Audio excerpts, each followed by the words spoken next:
ನಮಸ್ಕಾರ ಸ್ನೇಹಿತರೆ, ಇದು 23/8/2024 ಪರಿಷ್ಕೃತ ವೇತನ ಶ್ರೇಣಿಯ ಆದೇಶಗಳಲ್ಲಿ ಈಗ ಮುಂದುವರೆದ ಭಾಗವಾಗಿ ನೋಡಿ.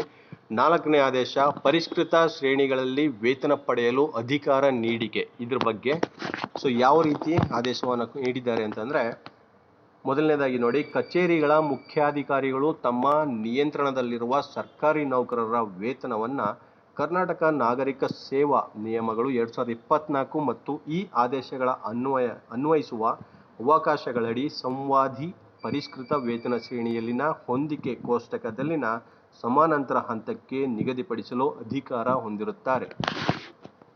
ನೋಡಿ, ಮಹಾಲೇಖಪಾಲರಿಂದ ವೇತನ ಅಧಿಕೃತಗೊಳಿಸಲ್ಪಡುವ ಸರ್ಕಾರಿ ನೌಕರರ ಪ್ರಕರಣಗಳಲ್ಲಿ ಅವರ ವೇತನವನ್ನು ಮಹಾಲೇಖಪಾಲರು ಈ ಮೇಲಿನ ಖಂಡಿಕೆ 4.1ರ ಅವಕಾಶಗಳನ್ವಯ ನಿಗದಿಪಡಿಸತಕ್ಕದ್ದು. 3ನೇ ಅಂಶ, ಪರಿಷ್ಕೃತ ವೇತನ ಶ್ರೇಣಿಯಲ್ಲಿ ವೇತನ ನಿಗದೀಕರಣ ಮಾಡಿರುವ ಬಗ್ಗೆ ಸಂಬಂಧಿಸಿದ ನೌಕರನ ಮೂಲ ಸೇವಾ ಪುಸ್ತಕ ಮತ್ತು ವಿದ್ಯುನ್ಮಾನ ಸೇವಾ ವಹಿಯಲ್ಲಿ ESR ಪುಸ್ತಕದಲ್ಲಿ ಸೂಕ್ತ ರೀತಿಯಲ್ಲಿ ನಮೂದುಗಳನ್ನು ಮಾಡತಕ್ಕದ್ದು. ಪರಿಷ್ಕೃತ ವೇತನ ಶ್ರೇಣಿಯಲ್ಲಿ ವೇತನ ನಿಗದೀಕರಣವನ್ನು ಈ ಆದೇಶದ ಅನುಬಂಧ 2ರಲ್ಲಿ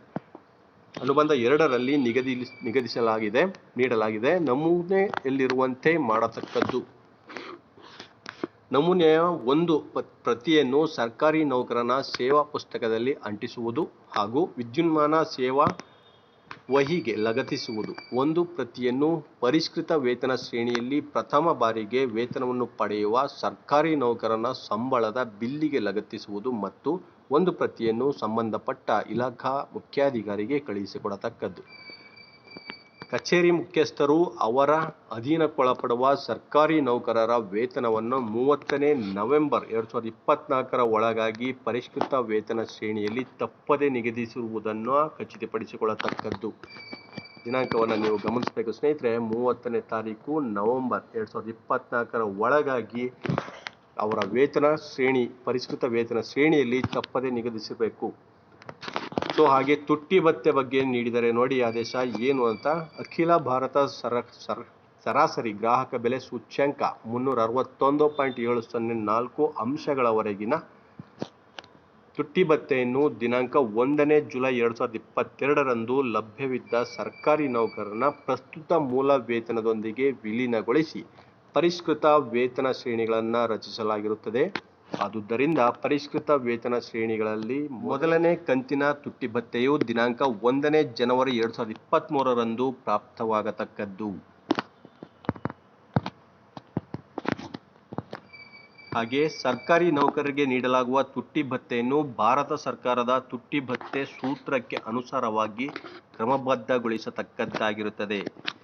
ನಾನು ಮುಂಚಿನ ಒಂದು ವಿಡಿಯೋನಲ್ಲಿ ನಿಮಗೆ ತಿಳಿಸಿದ್ದೆ ಸ್ನೇಹಿತರೆ, ತುಟ್ಟಿ ಭತ್ಯೆಯನ್ನು ಸೆಂಟ್ರಲ್ ಗೌರ್ಮೆಂಟ್ ಸೂತ್ರಕ್ಕೆ ತಕ್ಕಂತೆ ನೋಡಿ ಕ್ರಮಬದ್ಧಗೊಳಿಸಿರ್ತಕ್ಕಂಥದ್ದು.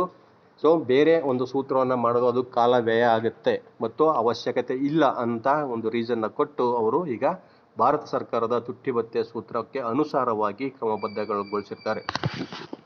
ಮತ್ತೊಂದು ಆದೇಶ ನೋಡೋದಾದ್ರೆ, ಪರಿಷ್ಕೃತ ವೇತನ ಶ್ರೇಣಿಗಳಲ್ಲಿ ಸರ್ಕಾರಿ ನೌಕರರಿಗೆ ತುಟ್ಟಿ ಭತ್ಯೆಯನ್ನು ಕೇಂದ್ರ ಸರ್ಕಾರವು ದಿನಾಂಕ 1/1/2023ರಿಂದ ಅನ್ವಯವಾಗುವಂತೆ ಮಂಜೂರು ಮಾಡುವ ತುಟ್ಟಿ ಭತ್ಯೆಯ ಪ್ರತಿ ಶೇಕಡ 1ಕ್ಕೆ 0.722 ಗುಣಾಂಶವನ್ನು, ಇದು ಮುಖ್ಯವಾದಂಥ ಮಾಹಿತಿ ನೀವು ಗಮನಿಸಬೇಕು ಸ್ನೇಹಿತರೆ, ಈ ಗುಣಾಂಶವನ್ನು ಅನ್ವಯಿಸಿ ಲೆಕ್ಕ ಹಾಕಿ ಪಾವತಿಸತಕ್ಕದ್ದು. ಅದರಂತೆ ಪರಿಷ್ಕೃತ ವೇತನ ಶ್ರೇಣಿಯಲ್ಲಿ ತುಟ್ಟಿ ಭತ್ಯೆಯನ್ನು ಕಾಲ್ಪನಿಕವಾಗಿ ಈ ಕೆಳಕಂಡಂತೆ ಕ್ರಮಬದ್ಧಗೊಳಿಸತಕ್ಕದ್ದು. ನಿಮಗೆಲ್ಲ ಮುಂಚೆ ತಿಳಿದಿರುವ ಹಾಗೆ ನೋಡಿ, ತುಟ್ಟಿ ಭತ್ಯೆ 2022ರಲ್ಲಿ ಶೂನ್ಯವಾಗಿರುತ್ತೆ. ಹಾಗೆ 1/1/2023ರಿಂದ ಪರಿಷ್ಕೃತ ಮೂಲ ವೇತನದ 2.75% ಅಷ್ಟು ಇರುತ್ತದೆ. ಹಾಗೆ 1/7/2023ಕ್ಕೆ ಮತ್ತೆ ಪರಿಷ್ಕೃತ ಮೂಲ ವೇತನದ 5.5% ಅಷ್ಟು ಇರುತ್ತೆ. ಹಾಗೆ 1/1/2024ಕ್ಕೆ ನಿಮಗೆ ಪರಿಷ್ಕೃತ ಮೂಲ ವೇತನ ಸ್ನೇಹಿತರೆ 8.5ರಷ್ಟು ಈಗ ತುಟ್ಟಿ ಭತ್ಯೆಯನ್ನು ಆ್ಯಡ್ ಮಾಡಲಾಗುತ್ತೆ. ಇದು ಬಹಳ ಮುಖ್ಯವಾದಂಥ ನೀವು ಗಮನಿಸಬೇಕು ಸ್ನೇಹಿತರೆ. ಮುಂದಿನ ತುಟ್ಟಿ ಭತ್ಯೆಯ ಮಂಜೂರಾತಿಯು ಈ ಸಂಬಂಧ ರಾಜ್ಯ ಸರ್ಕಾರವು ಹೊರಡಿಸುವ ಆದೇಶಗಳಲ್ಲಿ ಕ್ರಮಬದ್ಧಗೊಳಿಸುವಂತೆ ಇರತಕ್ಕದ್ದು.